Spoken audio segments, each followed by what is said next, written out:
নমস্কার, স্পটার নিউজে আপনাদের স্বাগত।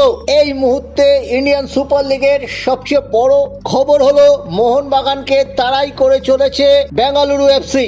1 নম্বরে এখনো মোহনবাগান সুপার জায়ান্ট, কিন্তু তাদের সাথে 2 পয়েন্টের ব্যবধান বেঙ্গালুরু এফসির। এদিন তারা 4-2 গোলে বিধ্বস্ত করেছে চেন্নাইয়ান এফসিকে। ম্যাচের বিরতিতে রেজাল্ট ছিল 2-2। তখন মোহনবাগান সমর্থকদের মুখে কিছুটা হলেও হাসি দেখা গিয়েছিল, কারণ 2 দলের পয়েন্টের ব্যবধান বাড়ত। কিন্তু দ্বিতীয়ার্ধে চেন্নাই এফসিকে দাঁড়াতেই দেয়নি রায়ান উইলিয়ামস, সুনীল ছেত্রীরা। এদিন সুনীল ছেত্রী ফের গোল পেয়েছেন। রায়ান নিয়মিত গোল করে চলেছেন। রায়ান এবং সুনীল ছেত্রীর জুটি ক্রমশই ভরসা দিচ্ছে বেঙ্গালুরু এফসিকে।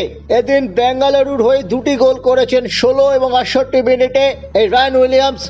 সুনীল ছেত্রী 43 মিনিটে গোল করেছেন। চেন্নাই 2টি গোলদাতা ইয়াডাত এবং হামতে বিরতির 30 সেকেন্ড আগে গোল করে 2-2 করেছিলেন। ওই সময় গোল করলে যে কোনো টিম এর আত্মবিশ্বাসে চির ধরে এবং যে দল গোল করে তারা আরো বেশি জোশ পেয়ে যায়। কিন্তু এদিন উল্টো দেখা গেছে। দ্বিতীয়ার্ধে চেন্নাই গুটিয়ে গেল আর ব্যাঙ্গালোর মরিয়া হয়ে খেললো। এই মুহূর্তে মোহনবাগান 13টি ম্যাচ খেলেছে, 9টি জিতেছে, 2টি ড্র, 2টি হেরেছে। তারা 29 পয়েন্ট পেয়ে মগডালে আছে। আর সমসংখ্যক ম্যাচে বেঙ্গালুরু 8টা ম্যাচ জিতেছে, 3টে ড্র করেছে, 2টি তারা হেরে গেছে। তাদের পয়েন্ট 27।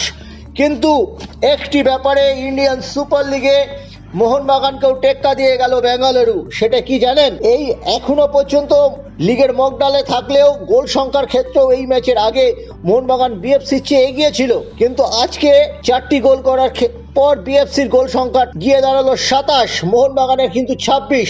আমরা শেষ কয়েকটা ম্যাচে মোহনবাগানকে গোলের জন্য মাথা খুঁটতে দেখেছি। ম্যাকলারেন মোটেই ছন্দে নেই, তারই কিন্তু প্রতিফলন হচ্ছে লিগ টেবিলে।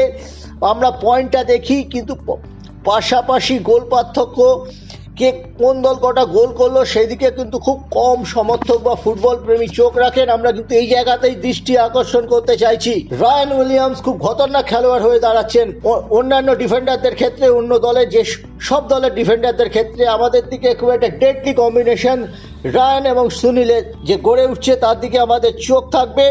এখানে উল্লেখ্য, বেঙ্গালুরু এফসি শেষ 5টি ম্যাচের মধ্যে 1টিতে হেরেছে, 1টিতে ড্র করেছে। আজকে নিয়ে তারা 3টি ম্যাচ জিতলো। সেক্ষেত্রে মোহনবাগানের পারফরমেন্স হলো শেষ 5টা ম্যাচের মধ্যে তারা 4টিতে জিতেছে, কিন্তু 1টি ম্যাচ তারা হেরে গেছে। আমাদের নজর থাকবে এই 2 দলের তুল্যমূল্য এবং হাড্ডাহাড্ডি লড়াইয়ের দিকে। লিগ শিল্ড পাওয়ার ক্ষেত্রে শেষ পর্যন্ত মার্চ মাসে কোন দল শেষ হাসি হাসে।